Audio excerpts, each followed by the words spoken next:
Everyone, welcome back to my channel. ನಾವು ಯಾವುದೇ ಒಂದು ಜಾದುವಿನ ಲೋಕದಲ್ಲಿ ಬದುಕ್ತಾ ಇಲ್ಲ. ನಾವು ಮಿಷಿನ್ ಅಲ್ಲ. ಯಾವಾಗಲೂ ನಮಗೆ ಪರ್ಫೆಕ್ಟಾಗಿ ಕೆಲಸ ಆಗಬೇಕು. ನಾಳೆ ದಿನ ನಾನು ಪೂರ್ತಿ ಪರ್ಫೆಕ್ಟಾಗಿ ಆಗ್ತೀನಿ, ಪೂರ್ತಿ ಪರ್ಫೆಕ್ಟಾಗಿ ಮಾಡ್ಕೊಳ್ತೀನಿ ಅನ್ನೋದು ತಪ್ಪು. ಆದರೆ ನಮ್ಮ ಒಂದು ಪ್ರಯತ್ನ ಪರ್ಫೆಕ್ಟಾಗಿ ಮಾಡೋದ್ರ ಬಗ್ಗೆ ಮಾತ್ರ ಇರಬೇಕು. ಪರ್ಫೆಕ್ಟಾಗಿರಲೇಬೇಕು ಅಂತ ಹೋಗೋದ್ರಿಂದ ನಮಗೆ ಟೆನ್ಷನ್ಸ್ಗಳು ಸ್ಟಾರ್ಟ್ ಆಗುತ್ತೆ, ಸ್ಟ್ರೆಸ್ಸಿನ ಲೆವೆಲ್ ಜಾಸ್ತಿ ಆಗುತ್ತೆ. ಈ ಲೆವೆಲ್ಗಳೆಲ್ಲ ಜಾಸ್ತಿ ಆಗ್ತಾ ಇದ್ದಂಗೆ ನಮ್ಮ ಒಂದು ಏಜ್ ಕೂಡ ಜಾಸ್ತಿ ಆಗ್ತಾ ನಮ್ಮ ಒಂದು ಆರೋಗ್ಯದ ಮೇಲೆ ತುಂಬಾ ಪರಿಣಾಮ ಬೀಳುತ್ತೆ. ನಾಳೆಯಿಂದ ಪರ್ಫೆಕ್ಟಾಗೇ ಇರಬೇಕು ಅಂತ ಅಂದ್ಕೊಂಡು ರಾತ್ರಿ ಮಲ್ಕೊಂಡಿರ್ತೀವಿ. ಆದರೆ ಬೆಳಗ್ಗೆ ಏನಾದರೂ ಲೇಟಾಗಿ ಎದ್ದರೆ ಅಂದರೆ ಆ ಪರ್ಫೆಕ್ಟ್ ಅನ್ನೋ ಮಾತು ಎಲ್ಲೋ ಒಂದು ರೀತಿ ರಾತ್ರಿನೇ ಫೇಡ್ ಆಗೋಗಿರುತ್ತೆ ಅಲ್ವಾ. ನಾವು ಏನೋ ಒಂದು ಯೋಚನೆ ಮಾಡಿಕೊಂಡು ಪ್ಲ್ಯಾನ್ ಮಾಡಿಕೊಂಡು ಮಲ್ಕೊಂಡಿರ್ತೀವಿ. ಆದರೆ ಬೆಳಗ್ಗೆ ಎದ್ದೋಳೋದು ಒಂದು ಟೈಮ್ ಕರೆಕ್ಟಾಗಿಲ್ಲ ಅಂದಾಗ ಎಲ್ಲ ಕೆಲಸ ಮೇಲೆ ಕೆಳಗೆ ಆಗೋಗುತ್ತೆ. ಅದರಲ್ಲೂ ಪ್ಲ್ಯಾನ್ ಇಲ್ಲ ಅಂದರೆ ಅದರದ್ದು ಇನ್ನೂ ಮಾತೇ ಬೇಡ, ಎಲ್ಲ ಕೆಲಸ ಹಾಳು ಅಂತಲೇ ಅರ್ಥ. ಇದು ಜೀವನ. ದಿನ ಬೆಳಗ್ಗೆ ಶುರುವಾಗತ್ತೆ ಮತ್ತು ರಾತ್ರಿ ಮುಗಿಯುತ್ತೆ. ಹೆಚ್ಚು ಎನರ್ಜಿಯಾಗಿ ಹೆಚ್ಚಾಗಿ ಕೆಲಸ ಮಾಡ್ಕೊಳ್ತಾ ಹೋಗ್ತಾ ಇರಬೇಕು. ದಿನ ಕಳೀತಾ ಇದ್ದಂಗೆ ನಮ್ಮ ಜವಾಬ್ದಾರಿಗಳು ಜಾಸ್ತಿ ಆಗುತ್ತೆ, ಕೆಲಸಗಳ ಲೋಡ್ ಕೂಡ ಜಾಸ್ತಿ ಆಗುತ್ತೆ. ಇಲ್ಲಿ ನಾವು ಒಂಚೂರು ಪ್ಲ್ಯಾನ್ಗಳ ಜೊತೆಯಲ್ಲಿ ಸಾಗೋದ್ರಿಂದ ಬೇಗನೆ ನಮಗೆ ಕೆಲಸಗಳು ಆದಷ್ಟು ಒಂದು 80% ಆದರೂ ಕೆಲಸಗಳು ಕರೆಕ್ಟಾಗಿ ಮುಗಿಯುತ್ತೆ.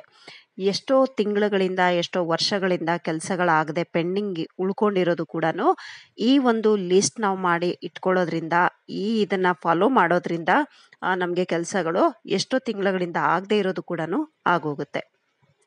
ಬೇಕಾ ದಿನ ಮಾಡೋ ಕೆಲಸಕ್ಕೆ ಏನಕ್ಕೆ ಲಿಸ್ಟು ಇದೆಲ್ಲ ಅಂತ ಅಂದ್ಕೊಳ್ತೀವಿ. ಕೆಲವೊಂದು ಸಾರಿ ನಾವು ಲಿಸ್ಟ್ಗಳನ್ನು ಮಾಡ್ಕೊಳ್ದೆ ಹಾಗೆ ಮಾಡೋದ್ರಿಂದ ಕೆಲಸಗಳು ಬೇಗ ಮುಗಿಯಲ್ಲ. ಟೈಮ್ ಅಂತ ಎಲ್ಲ ಕೆಲಸಗಳಿಗೂ ನಾವು ಫಿಕ್ಸ್ ಕೊಟ್ಟಾಗ ಸ್ವಲ್ಪ ಟೈಮ್ ಹೆಚ್ಚು ಕಡಿಮೆ ಆಗ್ಬೋದು, ಆದರೆ ಕೆಲಸಗಳು ನೀಟಾಗಿ ಮುಗಿಯುತ್ತೆ. ಹಾಗಂತ ಟೆನ್ಷನ್ ತಗೊಳ್ಬಾರ್ದು. ನಮ್ಮ ಪ್ರಯತ್ನ ಪರ್ಫೆಕ್ಟಾಗಿ ಮುಗಿಸೋ ಅಂಥ ಒಂದು ನಿಟ್ಟಿನಲ್ಲಿ ಇರಬೇಕು. ಆದರೆ ಆಗಲಿಲ್ಲ, ಎಲ್ಲೋ ಒಂದೆರಡು ಕೆಲಸ ಉಳ್ಕೊಳ್ತು ಅಂದರೆ ವಿತೌಟ್ ಟೆನ್ಷನ್ ಅದನ್ನು ನಾಳೆ ನಾವು ಮಾಡ್ಕೊಳ್ಬೋದು. ಆದರೂ ಒಂದು 80% ಆದರೂ 100% ಅಂದ್ಕೊಂಡಿರೋದು 80% ಆದರೂ ಆಗತ್ತೆ. ಅದೇ ನಾವು ಪ್ಲ್ಯಾನ್ ಇಲ್ಲದೆ ಮಾಡೋದ್ರಿಂದ ಅರ್ಧ ಕೆಲಸ ಆಗತ್ತೆ, ಅರ್ಧ ಕೆಲಸಗಳು ಆಗೋದಿಲ್ಲ. ಜೀವನದಲ್ಲಿ ಜವಾಬ್ದಾರಿಗಳು ಜಾಸ್ತಿ ಆಗ್ತಾ ಇದ್ದಂಗೆ ನಾವು ಚಿಕ್ಕ ಚಿಕ್ಕ ಸ್ಟೆಪ್ಗಳಿಂದ ಮುಂದುವರಿಬೇಕು. ಕೆಲವೊಂದು ಸಾರಿ ಕೆಲಸಗಳು ಮುಗ್ದೋಗುತ್ತೆ, ಕೆಲವೊಂದು ಸಾರಿ ಮುಗಿಯಲ್ಲ. ಯಾವಾಗಲೂ ಮುಗಿಲೇಬೇಕು ಅಂತ ಏನೂ ಇಲ್ಲ.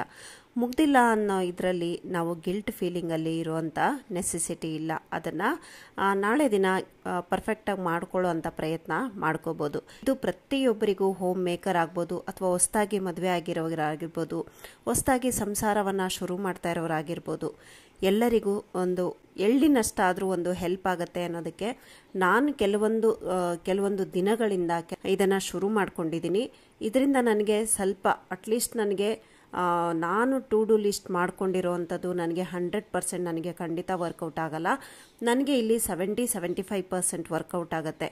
ಆದರೆ ಈ ಪ್ಲ್ಯಾನ್ ಇಲ್ಲದೆ ಮಾಡ್ತಾ ಇದ್ದಿದ್ದರಿಂದ ನನಗೆ 40% ಕೂಡ ಕೆಲಸಗಳಾಗ್ತಾ ಇರಲಿಲ್ಲ, ತುಂಬಾ ಲೇಟ್ ಆಗ್ತಾ ಇತ್ತು. ಹಾಗಾಗಿ ನಾನು ಈ ಲಿಸ್ಟನ್ನು ಮಾಡಿ ಇದನ್ನು ಫಾಲೋ ಮಾಡ್ತಾ ಇದ್ದೀನಿ. ನಿಮಗೂ ಹೆಲ್ಪ್ ಆಗ್ಬೋದು ಅಂತ ನಾನು ನಿಮಗೆ ಶೇರ್ ಮಾಡ್ತಾ ಇದ್ದೀನಿ. ಯಾರಿಗಾದರೂ ಹೆಲ್ಪ್ ಆದರೆ ಖಂಡಿತ ಲೈಕ್ ಮಾಡಿ. ಇದು ನಾನು ಫಾಲೋ ಮಾಡುವಂಥ ಟು ಡು ಲಿಸ್ಟು. ನಿಮ್ಮ ಒಂದು ಇದರಲ್ಲಿ ಪ್ರಿಯಾರಿಟಿ ಬೇರೆ ಬೇರೆ ಇರುತ್ತೆ. ನೀವು ಇದರಲ್ಲಿ ಒಂಚೂರು ಹೆಚ್ಚು ಕಡಿಮೆ ಮಾಡ್ಕೊಳ್ಬೋದು. ನಾನು ನಿಮ್ಗೆ ಇದೊಂದು ರಫ್ಲಿ ಒಂದು ಐಡಿಯಾ ಕೊಟ್ಟಿದ್ದೀನಿ ಅಷ್ಟೇ. ಇದು ಒಂದು ಸ್ಯಾಂಪಲ್ ರೂಟೀನು. ಇದರಲ್ಲಿ ನಾವು 4 ಪಾರ್ಟ್ಸನ್ನು ಮಾಡ್ಕೊಳ್ಳೋಣ. Morning routine, afternoon routine, evening routine ಮತ್ತು ನೈಟ್ ರೂಟೀನು. ಮಾರ್ನಿಂಗ್ ರೂಟೀನ್ ಅಂತ ಹೇಳಿದ ತಕ್ಷಣವೇ ನಮಗೆ ನಾನು 5:30 6 ಗಂಟೆಗೆ ಎದ್ದೇಳ್ತೀನಿ. 5:30ಗೆ ಎದ್ದರೆ ನಾನು 7:30 ತನಕ, ಎಷ್ಟು ಗಂಟೆಗೆ 6 ಗಂಟೆಗೆ ಎದ್ರೂ ಅಷ್ಟೇ 7:30 ಒಳಗೆ ನಾನು ನನ್ನ ಕೆಲಸಗಳನ್ನು ಮುಗಿಸ್ಕೊಳ್ತೀನಿ. ಇಲ್ಲಿ ವಾಕಿಂಗು ಮತ್ತು ಬೇರೆ ಏನಾದ್ರು ಎಕ್ಸಸೈಸ್ ಮಾಡೋರು ಎಲ್ಲ ಮಾಡ್ಬೋದು. ನಾನಿದು ಯಾವುದನ್ನು ಮಾಡ್ಕೊಳ್ಳಲ್ಲ. 10 ನಿಮಿಷ ಮೆಡಿಟೇಷನ್ ಮಾಡ್ತೀನಿ ಅಷ್ಟೇ.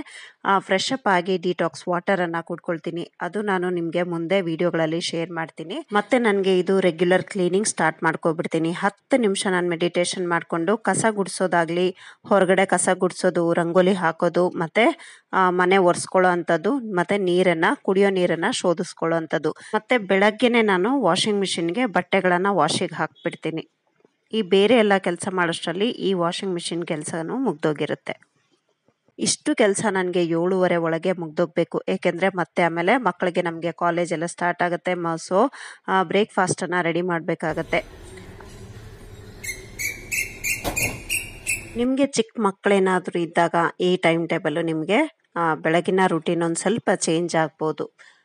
ವರ್ಕಿಂಗ್ ವುಮೆನ್ಸ್ ಆಗ್ಬೋದು ಅಥವಾ ಒಂದು ನ್ಯೂ ಮ್ಯಾರಿಡ್ ಕಪಲ್ಸ್ ಆಗ್ಬೋದು, ಹೊಸದಾಗಿ ಒಂದು ಹೋಮ್ ಮೇಕರ್ ಕೆಲಸವನ್ನು ಯಾರು ತಗೊಂಡಿರೋದ್ರಿಂದ ಅಥವಾ ಜವಾಬ್ದಾರಿಗಳನ್ನು ಹೊತ್ಕೊಂಡಿರೋರಿಗೆ ಈ ಒಂದು ರುಟೀನ್ ತುಂಬ ಹೆಲ್ಪ್ ಆಗುತ್ತೆ. ಶಾರ್ಪ್ 7:30 10:45 ತನಕ ನಾನು ಆದಷ್ಟು ಪ್ರಯತ್ನ ಪಡ್ತೀನಿ ಕಿಚನ್ ಕೆಲಸವನ್ನು ಮುಗಿಸ್ಕೊಬಿಡ್ಲಿಕ್ಕೆ. ಇಲ್ಲಿ ಬ್ರೇಕ್ಫಾಸ್ಟನ್ನು ತಯಾರಿಸಿ ನಂತರ ನಾನು ಅಡುಗೆ ಕೂಡ ಮಾಡ್ಕೊಬಿಡ್ತೀನಿ. ಇದ್ರ ಜೊತೆನೇ ಬೆಳಗ್ಗೆ ಹೊತ್ತು ನಾವು ಟೀ ಮಾಡ್ಕೊಳ್ಳೋದಾಗಲಿ ಅಥವಾ ಬೇರೆ ಏನಾದರೂ ಕಿಚನಲ್ಲಿ ಎಂಟ್ರಿ ಆದಾಗ ಆಗ್ಲೇ ರಾತ್ರಿ ತೊಳೆದಿರೋ ಅಂಥ ಪಾತ್ರೆಗಳನ್ನೆಲ್ಲ ಎತ್ತಿಟ್ಕೊಳ್ತೀನಿ. ಈ ರೀತಿಯಾಗಿ ನನ್ನ ಒಂದು ಬೆಳಗ್ಗೆ 10:45 ತನಕ ಈ ಕೆಲಸ ಇರುತ್ತೆ. ಇಲ್ಲಿ ಸ್ವಲ್ಪ ಹೆಚ್ಚು ಕಡಿಮೆ ಆಗ್ಬೋದು, ಒಂದು 1/4 ಗಂಟೆ ಅರ್ಧ ಗಂಟೆ. ಮತ್ತೆ ಇಲ್ಲಿ ಕರೆಕ್ಟಾಗಿ 10:45 ನಾನು 11:15 ಅರ್ಧ ಗಂಟೆ ಮಾತ್ರ ಟೈಮ್ ಕೊಡಬಲ್ಲೆ. ನಾನು ಒಂದು ವೀಕ್ಲಿ ಕ್ಲೀನಿಂಗ್ ಏನಿದೆ ಅದನ್ನು ಮಾಡ್ಕೊಳ್ತೀನಿ. ಮುಂದೆ ನಾನು ಯಾವಾಗಾದರೂ ಶೇರ್ ಮಾಡ್ತೀನಿ ವೀಕ್ಲಿ ಕ್ಲೀನಿಂಗಲ್ಲಿ ನಾನು ಏನೇನು ಮಾಡ್ತೀನಿ ಅಂತ. ಅಥವಾ ಯಾರಿಗಾದರೂ ಬೇಕಿದ್ರೆ ಖಂಡಿತ ಕಮೆಂಟ್ ಸೆಕ್ಷನಲ್ಲಿ ತಿಳಿಸಿ. ನಾನು ಇದ್ರ ಬಗ್ಗೆ ನಾನು ಯಾವ ರೀತಿ ರುಟೀನ್ನ ಫಾಲೋ ಮಾಡ್ತೀನಿ ಅನ್ನೋದನ್ನು ನಿಮ್ಮ ಜೊತೆ ಶೇರ್ ಮಾಡ್ತೀನಿ. 11:15 ಇಲ್ಲಿ 12 ಗಂಟೆವರೆಗೂ ಸೆಲ್ಫ್ ಕೇರು, ನಮ್ಮ ಒಂದು ಸ್ಕಿನ್ ಕೇರ್ ಆಗ್ಬೋದು, ಮತ್ತು ಹೇರ್ ಆಯಿಲ್, ಹೇರ್ ಮಸಾಜ್ ಆಗೋದು, ಮತ್ತು ಒಂದು ಸ್ನಾನ. ಈ ಹೇರ್ಗೆ ಸ್ಕಿನ್ನಿಗೆ ಏನಾದರೂ ಅಪ್ಲೈ ಮಾಡಿದಾಗ ನಾನು ಅದ್ರ ಜೊತೆನೇ ಟಾಯ್ಲೆಟ್ ಬಾತ್ರೂಮನ್ನು ಡೈಲಿ ವಾಶ್ ಡೈಲಿ ವಾಶ್ ಮಾಡಿಕೊಂಡು ಸ್ನಾನ ಮಾಡ್ಕೊಂಡು ಬರ್ತೀನಿ. ನೆಕ್ಸ್ಟು ಆಫ್ಟರ್ನೂನ್ ರುಟೀನು 12 2ಗೆ ನಾನು ಡಿವೈಡ್ ಮಾಡ್ಕೊಂಡಿದ್ದೀನಿ. ಇಲ್ಲಿ ನಾವು ಆಲ್ಮೋಸ್ಟ್ ಲೇಡೀಸು ಫ್ರೀ ಇರ್ತೀವಿ. ನಾನಿಲ್ಲಿ ಅಂಗಡಿ ಇರೋದ್ರಿಂದ ಅಂಗಡಿಗೆ ಹೋಗ್ತೀನಿ. ಅಲ್ಲಿ ಅಂಗಡಿಗೆ ಹೋದಾಗ ಸ್ವಲ್ಪ ನನ್ನ ಅದು ರೆಸ್ಟ್ ಟೈಮ್ ಅಂತಲೇ ಹೇಳ್ಬೋದು. ಕಸ್ಟಮರ್ಸ್ ಏನಾದ್ರು ಇದ್ದರೆ ಅಟೆಂಡ್ ಮಾಡ್ತೀನಿ. ಇಲ್ಲ ಅಂದರೆ ಯೂಟ್ಯೂಬ್ ಬಗ್ಗೆ ಏನಾದರೂ ವರ್ಕ್ ಮಾಡೋದಾಗಲಿ, ಏನೇ ಒಂದು ವರ್ಕ್ ಇದ್ರೂ ಆ ಟೈಮಲ್ಲಿ ನಾನು ಮಾಡ್ಕೊಳ್ತೀನಿ. ಮತ್ತು ಇಲ್ಲಿ ನಮ್ಮ ಮನೆಯವ್ರು ಕೂಡ ಮನೆಗೆ ಬಂದು ಊಟವನ್ನು ತಿನ್ಕೊಂಡು ಮತ್ತೆ ಅಂಗಡಿಗೆ ಬರ್ತಾರೆ. ಅವ್ರು ಬಂದಮೇಲೆ ನಂತರ ನಾನು 2 ಗಂಟೆಗೆ ಇಲ್ಲಿ ನಾನು ಸ್ವಲ್ಪ ಟೈಮನ್ನು ಹೆಚ್ಚು ಕಡಿಮೆ ಆಗತ್ತೆ. ನಾನು ಸುಮ್ಮನೆ ಒಂದು ಅಂದಾಜಾಗಿ ಮಾಡ್ಕೊಂಡಿದ್ದೀನಿ ಅಷ್ಟೇ. 2 ಗಂಟೆಯಿಂದ 3 ಗಂಟೆ ಅಂತ ಅಂದ್ಕೊಂಡಿದ್ದೀನಿ. ಕೆಲವೊಂದು ಸಾರಿ ಆಗತ್ತೆ, ಕೆಲವೊಂದು ಸಾರಿ ಲೇಟು ಕೂಡ ಆಗತ್ತೆ. 2 ಗಂಟೆಗೆ ನಾನು ಮನೆಗೆ ಬಂದರೆ 2ರಿಂದ 3 ನಾನು ಊಟ ಮಾಡಿಕೊಂಡು ಸ್ವಲ್ಪ ಹೊತ್ತು ರೆಸ್ಟ್ ತಗೊಂಡು, ಪಾತ್ರೆ ಇರೋಲ್ಲ, ಆಲ್ಮೋಸ್ಟ್ ಎಲ್ಲ ಬೆಳಗ್ಗೆ ವಾಶ್ ಆಗಿರುತ್ತೆ. ಮತ್ತು ನಾನು 3 ಗಂಟೆಯಿಂದ ಮತ್ತೆ ನಾನು ಕೆಲಸ ಶುರು ಮಾಡ್ಕೊಳ್ತೀನಿ. ಮತ್ತೆ ಪಾತ್ರೆ ಏನಾದರೂ ಇದ್ದರೆ ನಾವು ಊಟ ಮಾಡಿರೋ ಅಂಥದ್ದು, ಮತ್ತೆ ಟೀ ಮಾಡ್ಕೊಳ್ತೀನಿ. ಮತ್ತೆ ಬೆಳಗ್ಗೆ ಒಗ್ದಿರೋಂಥ ಬಟ್ಟೆಗಳನ್ನು ಮಡಚಿ ಇಟ್ಕೊಂಡು ಮತ್ತೆ ನೈಟ್ ಏನು ಮಾಡಬೇಕು ಅನ್ನೋದನ್ನೇನಾದರೂ ಪ್ರಿಪರೇಷನ್ ಇದ್ದರೆ ಆ ಪ್ರಿಪರೇಷನ್ ಕೂಡ ಮಾಡಿ ಇಟ್ಬಿಟ್ಟು ಹೋಗ್ತೀನಿ. ನಾನಿಲ್ಲಿ ಕರೆಕ್ಟಾಗಿ 3 ಗಂಟೆಯಿಂದ 4:15 ನಾನು ಅಂಗಡಿಗೆ ಹೋಗ್ತೀನಿ. ಮತ್ತು ಇಲ್ಲಿ ನಾನು 4:15 5:15 ಅಂತಲೇ ಅನ್ಕೋಬೋದು. ಒಂದು ಅರ್ಧ ಗಂಟೆ ಹೆಚ್ಚು ಕಡಿಮೆ ಆಗ್ಬೋದು. ಕರೆಕ್ಟಾಗಿ ನಾನು ಇಲ್ಲಿ ಮೆಷರ್ ಮಾಡಿಲ್ಲ. ಸೊ ನೀವು 4:15 ಅಥವಾ 5:15 ನಾನು ಅಂಗಡಿಗೆ ಹೋದ್ರೂ ನಾನು ಮತ್ತೆ ಮನೆಗೆ ಬರೋದು 8:30 ಅಥವಾ 9 ಗಂಟೆ 9:15 ಆಗೇ ಆಗುತ್ತೆ. ಸೊ ಅಲ್ಲಿಂದ ಬಂದ ನಂತರ ಅಲ್ಲಿವರೆಗೂ ನಾನು ಯಾವ ಕೆಲಸಗಳನ್ನು ಮಾಡಲ್ಲ. ಅಲ್ಲಿ ಬರೀ ಅಂಗಡಿ ಕೆಲಸನೇ ಆಗುತ್ತೆ. ಮತ್ತೆ ನಾನು 9 ಗಂಟೆ 9:15ಗೆ ಮನೆಗೆ ಬಂದಾಗ ನನ್ನ ನೈಟ್ ರೂಟೀನ್ ಸ್ಟಾರ್ಟ್ ಆಗುತ್ತೆ. ಇಲ್ಲಿ ಮನೇಲೇ ಇರೋರು ಅಂದರೆ ಇಲ್ಲಿ 4:30 9 ಗಂಟೆಗೆ ನೀವು ಆದಷ್ಟು ಡಿನ್ನರನ್ನು ಬೇಗ ಮುಗಿಸ್ಕೊಳ್ಬೋದು. ನಿಮ್ಮ ಒಂದು ಪಾತ್ರೆ ಕ್ಲೀನಿಂಗ್ ಆಗ್ಬೋದು, ಕಿಚನ್ ಕ್ಲೀನಿಂಗ್ ಆಗ್ಬೋದು, ಆಲ್ಮೋಸ್ಟ್ ನಿಮಗೆ 10 ಒಳಗಡೆ ಮುಗ್ದೋಗುತ್ತೆ. ಇದು ನನ್ನ ರೂಟೀನನ್ನು ಹಾಗಾಗಿ ಸ್ವಲ್ಪ ನಿಮ್ಗೆ ಇಲ್ಲಿ ಲೇಟ್ ಆಗುತ್ತೆ. ಇದನ್ನು ನೀವು ಅಡ್ಜಸ್ಟ್ ಮಾಡ್ಕೊಳ್ಬೋದು. 9 ಗಂಟೆಯಿಂದ 10:30ವರೆಗೂ ನಾನು ಅಡುಗೆಯನ್ನು ಮಾಡಿಕೊಂಡು ಊಟ ಮಾಡಿ ಎದ್ದೋಳಷ್ಟರಲ್ಲಿ 10:30 ಆಗುತ್ತೆ. 10:30ಇಂದ 11:00ವರೆಗೆ ನಾನು ಪಾತ್ರೆಗಳನ್ನು ತೊಳ್ಕೊಂಡು ಕಿಚನ್ ಕ್ಲೀನಿಂಗ್ ಮಾಡಿಕೊಂಡು ನೆಕ್ಸ್ಟ್ ಡೇ ಏನು ಮಾಡಬೇಕು ಅನ್ನೋದು ಒಂದು ಲಿಸ್ಟನ್ನು ಮಾಡ್ಕೊಳ್ತೀನಿ. ಇಲ್ಲಿ ಸ್ವಲ್ಪ ಸ್ಕಿನ್ ಕೇರ್ ಕೂಡ ಇರುತ್ತೆ. ಮತ್ತು ಡೈರಿ ಬರೆಯುವಂಥ ಒಂದು ಅಭ್ಯಾಸ ಕೂಡ ಇತ್ತೀಚೆಗೆ ಮಾಡ್ಕೊಂಡಿದ್ದೀನಿ. ಮೊದಲು ಮಾಡ್ತಿದ್ದೆ ಹೊಸದ್ರಲ್ಲಿ. ಈಗ ಸ್ವಲ್ಪ ಒಂದು ಟಯರ್ಡ್ನೆಸ್ಸು, ಕೆಲಸಗಳು, ಜವಾಬ್ದಾರಿಗಳು ಜಾಸ್ತಿ ಆಗಿರೋದ್ರಿಂದ ಸ್ವಲ್ಪ ದಿನ ಬಿಟ್ಬಿಟ್ಟಿದ್ದೆ. ಸೊ ಈಗ ಮತ್ತೆ ನಾನು ಶುರು ಮಾಡ್ಕೊಂಡಿದ್ದೀನಿ ನಿಮ್ಮ ಜೊತೆ, ಅದನ್ನು ಕೂಡ ಶೇರ್ ಮಾಡ್ತೀನಿ. ನೆಕ್ಸ್ಟ್ ಡೇ ಮತ್ತೆ ನಾನು ಟು ಡೂ ಲಿಸ್ಟನ್ನು ಒಂದು ರಫ್ಲಿ ಮಾಡಿ ಇಟ್ಕೊಳ್ತೀನಿ. ಈ ರೀತಿ ಲಿಸ್ಟ್ ಮಾಡಿ ಇಟ್ಕೊಳ್ಳೋದ್ರಿಂದ ನೆಕ್ಸ್ಟ್ ಡೇ ಮಾರ್ನಿಂಗ್ ನಮಗೆ ಏನು ಅಡುಗೆ ಮಾಡಬೇಕು, ಏನು ಮಾಡಬೇಕು, ಯಾವುದಾದ್ರು ಒಂದು ಇಂಪಾರ್ಟೆಂಟ್ ಕೆಲಸ ಏನಿದೆ ಅನ್ನೋದು ನಮಗೆ ನೀಟಾಗಿ ಗೊತ್ತಾಗುತ್ತೆ. ನಾವು ಸ್ವಲ್ಪ ಹೆಚ್ಚು ಕಡಿಮೆ ಎದ್ರೂ ಕೂಡ ನಮಗೆ ಒಂದು ಇನ್ಕನ್ವೀನಿಯನ್ಸ್ ಆಗೋದಿಲ್ಲ, ಮತ್ತೆ ಕೆಲಸ ಕೂಡ ವರ್ಸ್ಟ್ ಆಗಲ್ಲ.